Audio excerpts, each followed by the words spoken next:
Welcome, my friends, to a new episode of Frameworks. And today we're going to talk about the framework of the direct method. Now let's talk about the direct method first. And why do we call it the direct method? Well, the direct method was a reaction away from the grammar translation method. So it was called the direct method because it encourages students to talk and communicate directly without translation. So it's all about direct communication. It's all about direct conversation. No translation is needed in the direct method, and that's why it is called the direct method. Some people also call it the oral method or the natural method. And obviously it is called the oral method because of the conversation that is integrated in the direct method when it comes to teaching. And it is called the natural method because it is based on the natural conversation that we have every day in life. And although it is called the direct method, grammar and vocabulary should be taught indirectly. And that's a bit funny for some people. So call it the direct method. We call it the direct method because it is based on the direct conversation between the teacher and students.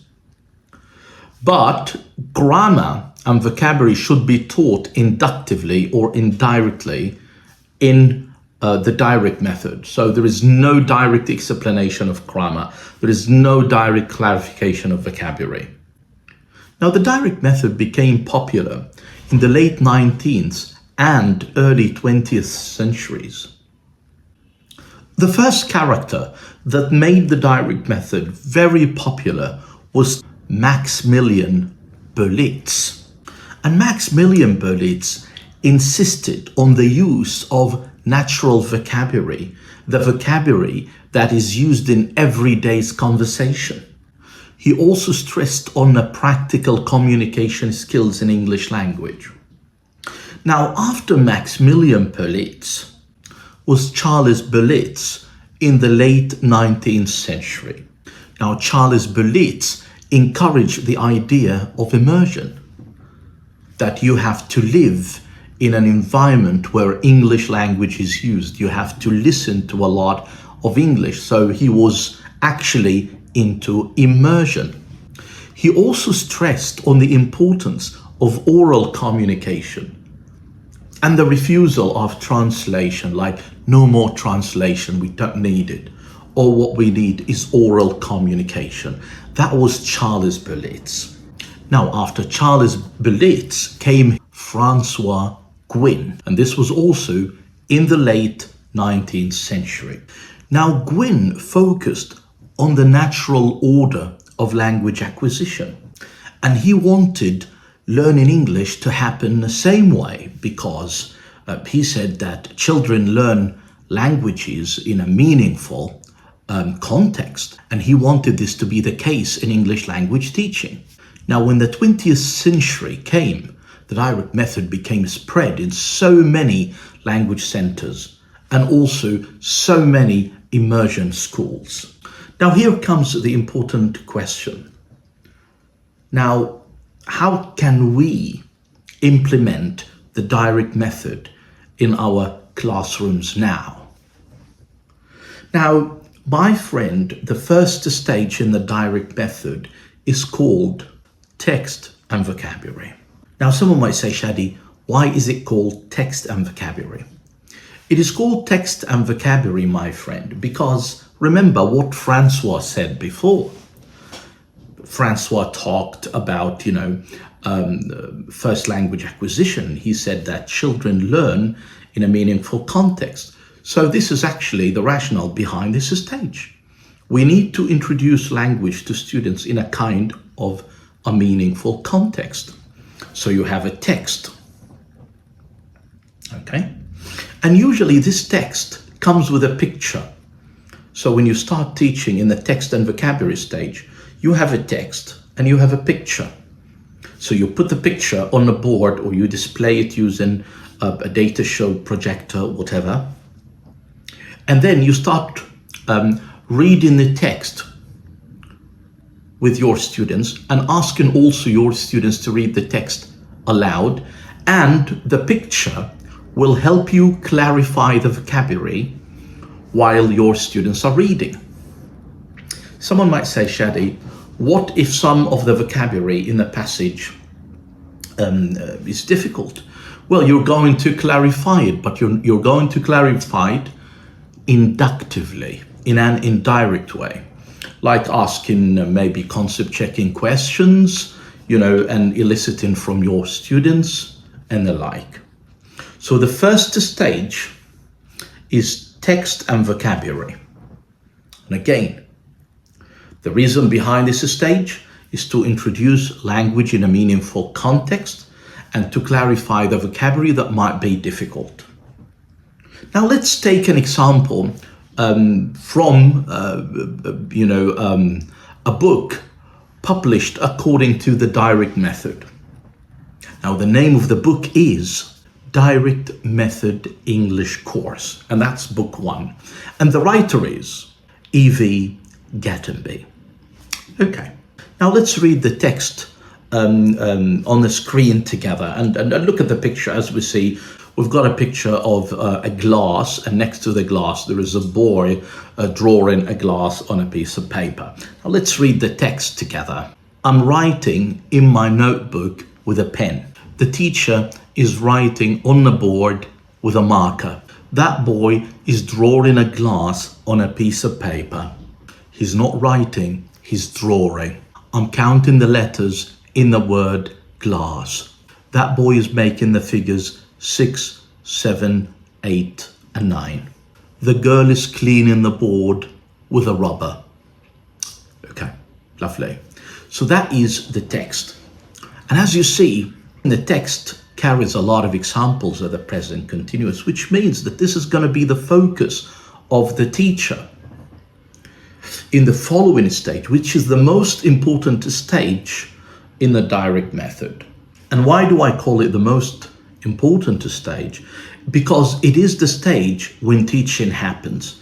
And as we said before, teaching in the direct method has to happen through a direct conversation between the teacher and the students. And that's why we call it the direct method. No translation is needed. And we call it the natural method because it looks like a natural conversation. But through this conversation, students learn about the structure of the target language. Now, someone might say, Shadi, how can we create questions based on this text? Like by saying, what is the boy doing? Like you ask one student. And this is the second stage. We call it the Q&A stage, the question and answer, the most important stage in the direct method. So you go, for example, what's the boy doing? Oh, he's drawing. Students will answer. You will ask one student, what's the boy doing? The student will say, oh, he's drawing a glass on a piece of paper. Okay, wonderful. And you say, is he drawing on the board? Well, one student said no. You have to insist that the student will give you the complete sentence. You say, no, he's not drawing a glass on the board. He's drawing a glass on a piece of paper. And then you go to another student, and then you say, for example, what is the boy holding in his hand? Okay, he's holding a pen. And then you say to the other student, is he holding a pencil? No, he's holding a pen, he's not holding a pencil. And it goes like that. You keep asking questions that would force the students to generate the present continuous, and you will stress that they have to use the complete sentence when they're answering, because you want to focus on the structure. And it goes like that. And that's why we say that the QA stage is the most important, because before the lesson, you have to sit and think when you're planning as a teacher and create a list of questions. And you come with this list of questions to the classroom. Okay? And then you might, extend the conversation by looking at okay, or by holding marker and drawing, okay, something on the board. And while you're doing that, you say to your students, what am I doing? And then they start saying, you are drawing on the board. Okay, so they use you are. And then what is your friend doing? He is, and then the conversation keeps going on. Let's look at some example that Gatenby provided on this passage. Let's see. Look at some of the questions.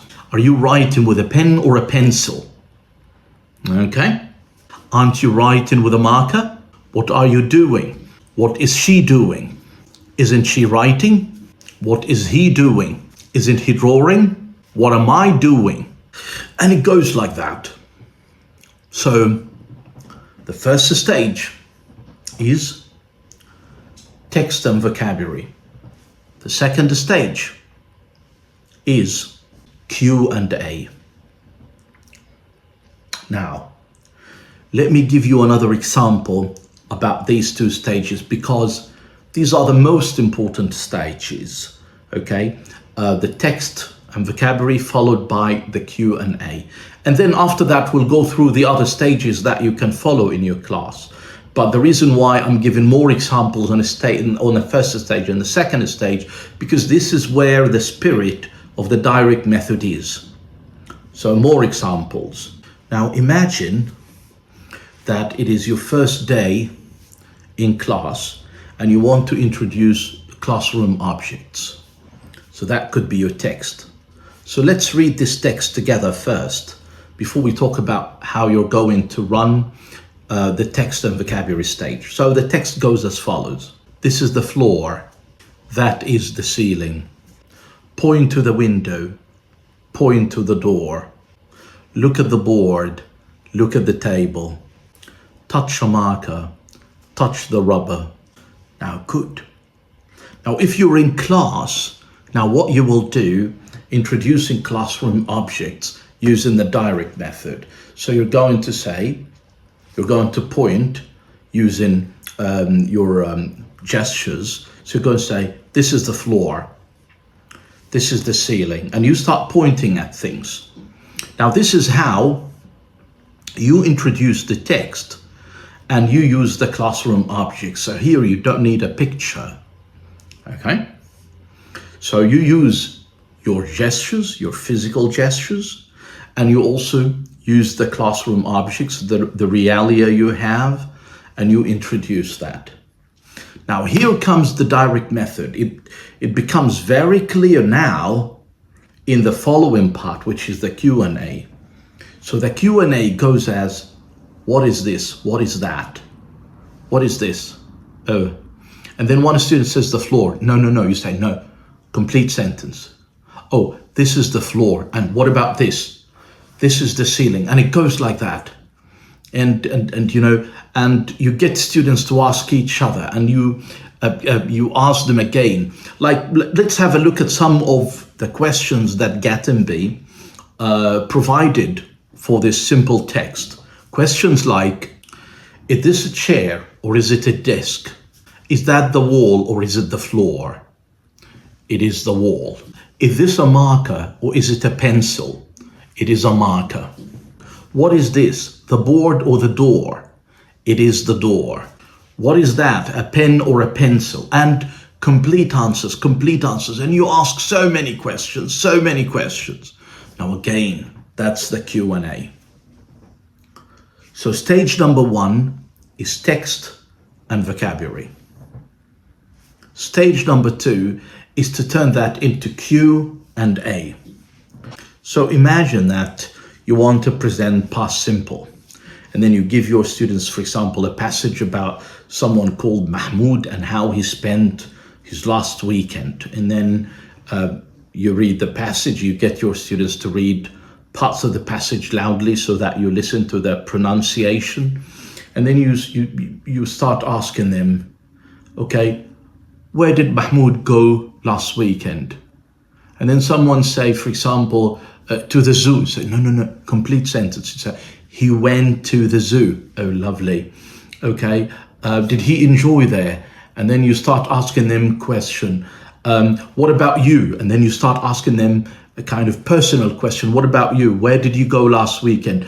Oh, I go to my grandmother. No, it's went to my grandmother. And then you ask another students, what about your friend Sammy? Where did he go last week? And then he says, he went to his grandmother. And what about you? Where did you go last week? And it goes like that, conversation, focusing on past simple in the positive, the negative form, the question form, till the students get it.